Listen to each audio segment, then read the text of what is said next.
नमस्कार, न्यूज 24 देख रहे हैं आप और आपके साथ मैं हूं सऊद मोहम्मद खालिद। जी हां, सत्ता के बाहुबली। दरअसल बात चुनावी बाहुबलियों की, क्योंकि यूपी चुनाव के लिए सभी पार्टियों ने अपनी कमर तो कस ली है। उम्मीदवारों की लिस्ट जारी होने के साथ साथ नामांकन का दौर भी जोर शोर से चल रहा है और इसी पूरी प्रक्रिया में एक बार फिर से प्रदेश के बाहुबली नेता सुर्खियों में है। क्रिमिनल रिकॉर्ड वाले बाहुबली नेताओं पर भले ही बीजेपी की योगी सरकार ने नकेल कस दी हो, लेकिन बावजूद इसके बाहुबली नेता चुनावी मैदान में कूदने की जुगत भिड़ा रहे हैं। यूपी चुनाव में बाहुबली नेताओं का आखिर क्या है गुणा गणित, आइए आपको बताते हैं इस रिपोर्ट में। हम आपको भरोसा दिला के जा रहे हैं। आप सबको मेरे ससुराल में बहुत बहुत स्वागत। प्रदेश में कोई दंगा नहीं, क्योंकि दंगाइयों को मालूम है दंगा करेंगे तो 7 पीढ़ियां भरते भरते थक जाएंगी, लेकिन भरपाई नहीं होगी। यूपी में चढ़ा चुनावी पारा। हमने कहा था अयोध्या में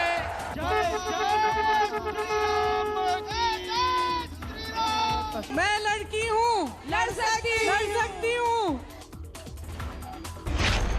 हर किसी के पास जीत का नारा। तो पैदा करे खाई, समझ लेना वही है भाजपाई। जो गरीबों का पैसा लूट करके पिछली सरकारों ने भर भर करके दीवालों के अंदर भरा हुआ था, तो सबसे पहले बुरा लगा था समाजवादी पार्टी के बबुआ को। समाज के लोगों का भी हर स्तर पर काफी ज्यादा शोषण एवं उत्पीड़न आदि हुआ है। मैदान में उतर कई महारथी।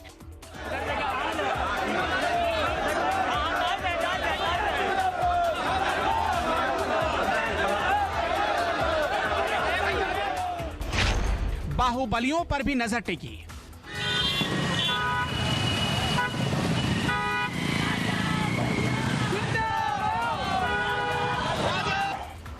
लोकतंत्र के महापर्व में छोटी बड़ी पार्टियां मिलाकर उत्तर प्रदेश में करीब 300 से ज्यादा दल हैं और हर दल अपने अपने इलाके में जीत का दावा कर रहे हैं। लेकिन प्रदेश में सीधा और तीखा मुकाबला इन्हीं 4 दिग्गजों के बीच है और हर पार्टी अपने अपने हिसाब से जनता का मूड भांपने और वोट अपने पाले करने की जुगत में जुट गई है। हर बार की तरह इस बार भी विधानसभा चुनाव में बाहुबली उम्मीदवारों पर सबकी नजर लगी हुई है। योगी सरकार की सख्त नीति और आपराधिक रिकॉर्ड वाले उम्मीदवारों से भले ही बड़े राजनीतिक दलों ने किनारा कर लिया हो, लेकिन धन, बल और बंदूक के दम पर सत्ता की सीढ़ियों तक पहुंचने वाले ऐसे कई बाहुबली हैं जो अभी भी विधानसभा तक पहुंचने की जुगाड़ में लगे हुए हैं। पिछले विधानसभा चुनाव तक उत्तर प्रदेश की राजनीति में बाहुबलियों का बोलबाला था, लेकिन योगी सरकार ने बाहुबलियों पर नकेल कसी और उनकी गैर कानूनी संपत्तियों पर बुलडोजर चलाया और हिस्ट्री शीटर्स पर नकेल कसने की कार्रवाई की। इतना ही नहीं, बीजेपी की तरफ से बाहुबलियों को टिकट नहीं देने के फैसले ने भी प्रदेश की सियासत में बड़ा बदलाव किया। योगी सरकार में जब से बाहुबली नेताओं और हिस्ट्री सीटर्स पर नकेल कसी गई है, तब से खुद को बाहुबली कहलवाने वाले ये नेता 2 खेमों में बट गए हैं। एक खेमा बीजेपी विरोधी है तो दूसरा उसका समर्थक। अब जब चुनाव सामने है तो समर्थक और विरोधी दोनों ही नए ठिकानों की तलाश में हैं और इसमें अहम रोल अदा कर रहे हैं यूपी के छोटे राजनीतिक दल। लेकिन सियासत के शतरंज में हर नियम की कार्ड तैयार कर ही ली जाती है और सियासी दल इन चालों को बखूबी जानते हैं और अब चुनावी मौसम में इन चालों से अपने मोहरों को फिट करने के लिए बाहुबलियों ने भी तैयारी शुरू कर दी है। बाहुबली बैकडोर से टिकट लेकर अपने पसंदीदा दलों से चिपके रहने की कोशिश में है, यानी बीजेपी और दूसरी बड़ी पार्टियां अपनी छोटी सहयोगी पार्टियों के रास्ते बाहुबलियों को चुनावी अखाड़े में उतारने की तैयारी में। बीएसपी के पूर्व सांसद और बाहुबली नेता धनंजय सिंह, क्रिमिनल केस में आरोपी धनंजय सिंह 2 बार एमएलए रहे।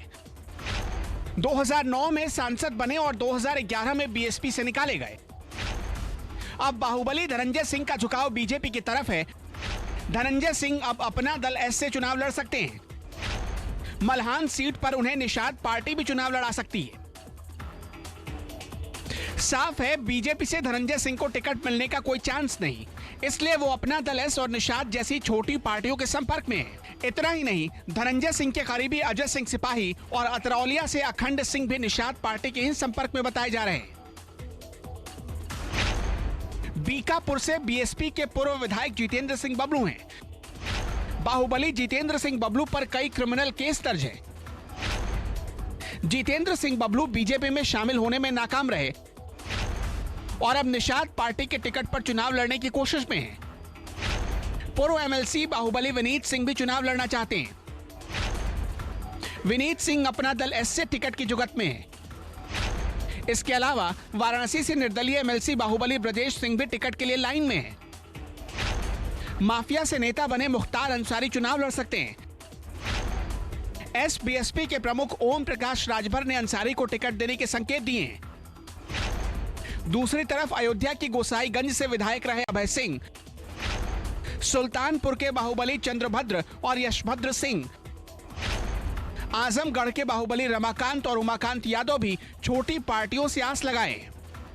बीकापुर से बीएसपी के पूर्व सांसद जितेंद्र सिंह बबलू वही नेता हैं जिनके ऊपर रीता बहुगुणा जोशी के घर जलाने का आरोप लगा था। बीजेपी ने बबलू से दूरी तो बनाए रखी है, लेकिन बबलू निषाद पार्टी के जरिए बैकडोर से एंट्री करने की कोशिश में है। ठीक इसी तरह से मुख्य राजनीतिक दलों ने भी अपने सहयोगी दलों के माध्यम से बाहुबलियों पर दांव लगाने की पूरी तैयारी कर ली है और इसमें समाजवादी पार्टी गठबंधन काफी आगे भी निकल चुका है। उधर अतीक अहमद चुनाव लड़ेंगे या नहीं इसकी घोषणा तो नहीं हुई, लेकिन उनकी पत्नी शाइस्ता परवीन असदुद्दीन ओवैसी की पार्टी एआईएमआईएम में शामिल हो चुकी हैं। यानी चुनाव में अतीक अहमद और उनकी पत्नी उतरी तो मुमकिन है टिकट भी एआईएमआईएम से ही मिलेगा। प्रतापगढ़ के कुंडा विधानसभा सीट के समीकरण में कुछ अलग नजर आते हैं। कुंडा विधानसभा सीट से निर्दल प्रत्याशी के रूप में राजा भैया पिछले 6 बार से चुनाव मैदान में उतर चुके हैं, लेकिन इस बार राजा भैया अपनी पार्टी बनाकर मैदान में उतरे। इस बार राजा भैया ने खुद की पार्टी जनसत्ता दल लोकतांत्रिक बनाई। रघुराज प्रताप सिंह उर्फ राजा भैया के लिए उनके दोनों बेटे भी चुनावी माहौल तैयार करने में जुटे हैं। कुंडा विधानसभा सीट से राजा भैया लगातार 6 बार 50,000 से अधिक वोटों से जीत का परचम लहराने में कामयाब रहे। 2017 के विधानसभा चुनाव में राजा भैया ने अपने सभी रिकॉर्ड को खुद तोड़ते हुए 1,03,000 के बंपर वोटों से जीत दर्ज की थी। वहीं राजा भैया को सबसे कम मतों से जीत 2007 के विधानसभा चुनाव में मिली थी। तब राजा भैया सिर्फ 53,000 वोटों से जीतने में कामयाब रहे। आज तक उनकी जीत का ग्राफ कभी भी 53,000 वोटों के नीचे नहीं खिसका और यही वजह है कि जीत की गारंटी माने जाने वाले राजा भैया पर सभी पार्टियों की नजर है। इन सबके अलावा करीब 2 दर्जन और ऐसे बाहुबली नेता हैं जो किसी न किसी पार्टी के बैनर तले 2022 के चुनावी समर में कूदने के लिए बेताब है। मुख्य दलों ने क्रिमिनल रिकॉर्डधारियों से पीछा छुड़ाने की तैयारी की, लेकिन सहयोगी छोटे दल बड़ी भूमिका निभाकर बाहुबली नेताओं को एंट्री दिलाने की तैयारी में है और इसके पीछे की बड़ी वजह है कि दल जीत की गारंटी वाले प्रत्याशी तलाशते हैं। बाहुबली अपने दम पर जीत हासिल कर लेते हैं। बाहुबली नेता चुनाव का खर्च भी खुद उठाते हैं। पार्टी के लिए बाहुबली टिकाऊ और जिताऊ हैं। यही वजह है कि बाहुबली नेता अब उन छोटे दलों की तरफ नजर टिकाए बैठे हैं जिनका दायरा भी एक इलाके तक सीमित होता है और हर बार की तरह इस बार भी कई बड़े आपराधिक रिकॉर्ड वाले बाहुबली भी जेल के अंदर से ही अपनी विधायकी पक्की करने की तैयारियों में जुट चुके हैं। Bureau report, news 24। और इन सबके बीच यूपी से एक अहम खबर आपको बता दें कि सपा मुखिया अखिलेश यादव ने बीजेपी पर जमकर निशाना साधा है। अखिलेश ने कहा कि अगर सर्वे में बीजेपी जीत रही है तो फिर उसके विधायकों में भगदड़ क्यों मची हुई है। उन्होंने यह भी कहा कि बीजेपी ने सिर्फ झूठ का व्यापार किया है। अखिलेश ने दावा किया कि यूपी के लोगों ने बदलाव का मन बना लिया है और अगर सपा सरकार बनी तो सूबे में 22 लाख रोजगार देंगे। केवल आज आईटी सेक्टर में आने वाले समय में समाजवादी सरकार बनेगी तो उत्तर प्रदेश के नौजवानों को 22 में जब सरकार बनेगी तो 22 लाख नौजवानों को उससे ज्यादा सीधा रोजगार से जोड़ने का काम और उस तरह के फैसले, उस तरह की पॉलिसी बनाने का काम समाजवादी सरकार में होगा।